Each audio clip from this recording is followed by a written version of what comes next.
Your next comic, Joe Barton.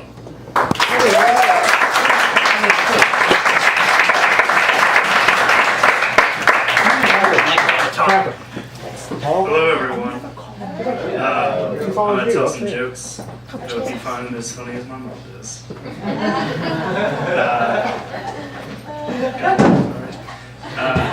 Good start. Let's keep this rolling. Recently I found something out. It kind of depresses me. Found out I'm a fat person. I didn't know if you guys knew or not, but I am fat.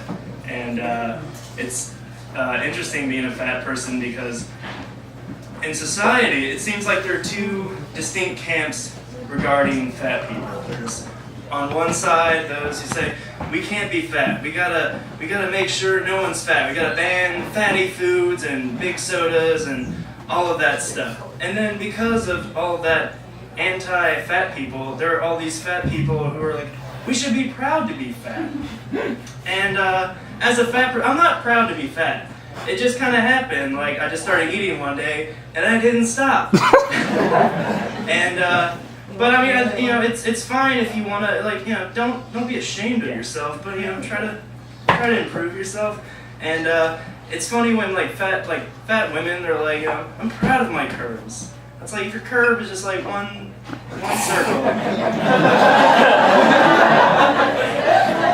I'm not sure if you should be proud of that. But I do like the curvy women. I like my women like I like my chocolate chip cookies. Chunky.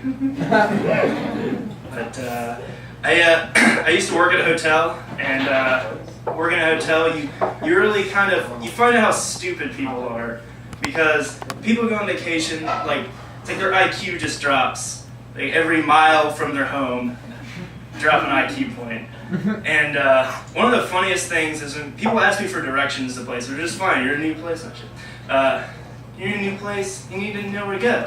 But I'm terrible at giving directions, so I usually just ask people, what is it like? Do you, I just forgot that joke. Oh, it's coming. All right. GPS. I do that sometimes. Yeah. I'll be right back. Okay. So sometimes when people are asking for directions, I say, hey, do you have a GPS? I could just tell you where the address is, and you can put it in your GPS, and that'll tell you where to go. It's much better than I am. I'll forget it.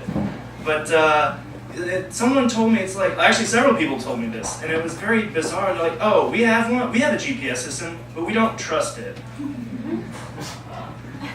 I mean, it was just bizarre, and the only thing I could think of, why don't you trust your GPS? It's your GPS, I mean, it's pretty reliable, but what I assumed was one day they were just traveling, and the GPS goes, in 1 mile, turn left.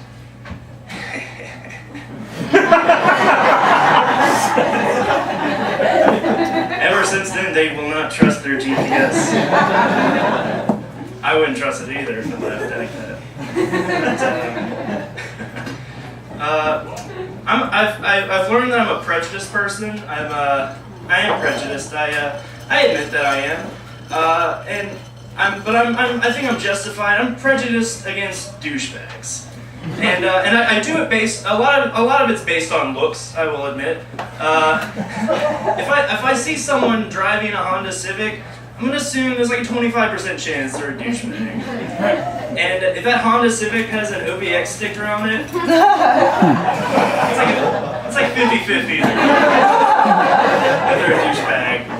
I haven't even met them yet. They're still in their car. I'm just assuming that they're a douchebag. It's very mean of me, but and if they get out of that car and they're wearing a tank top, it's like 75% chance.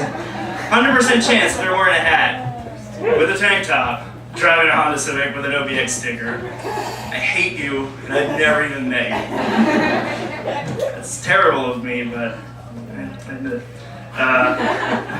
I think one of the things that I've noticed a lot on YouTube is I keep seeing these ads, and they're like, and I'm a Mormon. And there are these ads. They're trying to these Mormon people. They're trying to explain to us that Mormons are just like everybody else. Okay, it's like, yeah, I have a wife and kids, and I have a nice job, and I'm a Mormon. But Mormons aren't normal people. I've known some. They're nice, but they're creepy. They're a little weird. And but what I would like to see with one of those videos is be like, I'm a serial murderer and rapist. I like luring in little boys to my home, murdering and raping them, and burying their bodies under my floor. And every once in a while, I go back to visit them, rape their dead bodies. And I'm a Mormon. Mormons are the reason why Salt Lake City is the creepiest city in the world. I like Salt. I've been there before. It's a cool city, but it gets so quiet. It's because they boarded their windows because of fear of the Mormons. They're all inside hoping that Mormons will not come and eat them. Another thing I've noticed a lot lately seems to be big in pop culture is zombies. Personally, I don't like zombies in anything. I think they're kind of stupid. But the one thing that really bothers me is when people go, man, wouldn't it be so cool if there was a zombie apocalypse? No. It would not be cool because they're like, I guess people assume if there is a zombie apocalypse, they're going to have like hundreds of guns and they're going to be able to go out and kill as many zombies as possible. I mean, have you ever seen a zombie movie? Most people in those die. Why do you think you're going to live? It's the same kind of people who are like, wouldn't it be cool if there were dinosaurs? Like, no, have you not seen Jurassic Park? That movie taught us that's a huge mistake. And the same thing with zombie movies. It's not going to be good if they come back. It's only a matter of time before you die. I hope you realize that. Another thing I hate kids. And I don't know why, but I do. And it's weird, it's like people my age, like I'm 21, but like people are actually having kids at my age on purpose. I don't get that. The only way I would ever have kids is I would like to adopt about 10 Haitian kids and form a sports complex at my house and train them all to be super athletes. And I think 10 of them, that's pretty good odds. I think at least one of them is gonna go pro in something. I'm set for life. He's like the #1 pick in the NBA draft, and they're questioning what are you gonna do? I'm buying my daddy a house. Thanks, Haitian kid #1. You're my favorite. I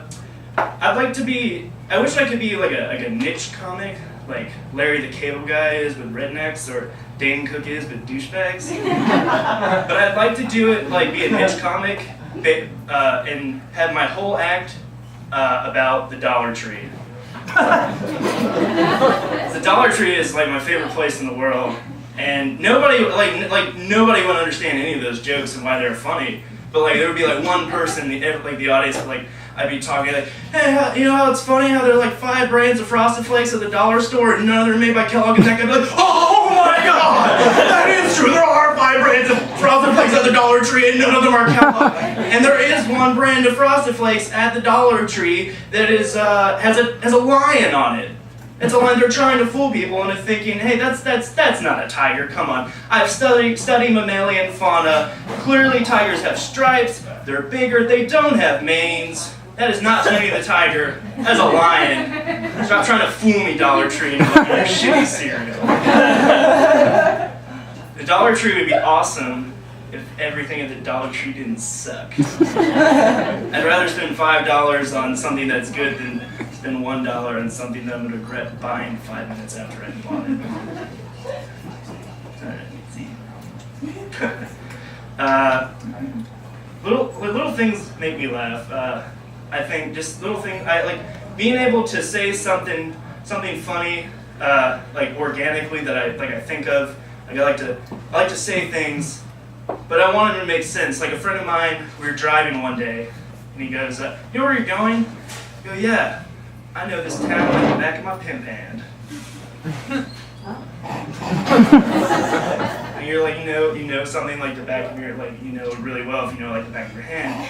I know the back of my pimp hand, which is my left hand, because I masturbate. I masturbate. Masturbate with my right hand. I only mix business with pleasure. My name's Joe Barton. Thanks for laughing.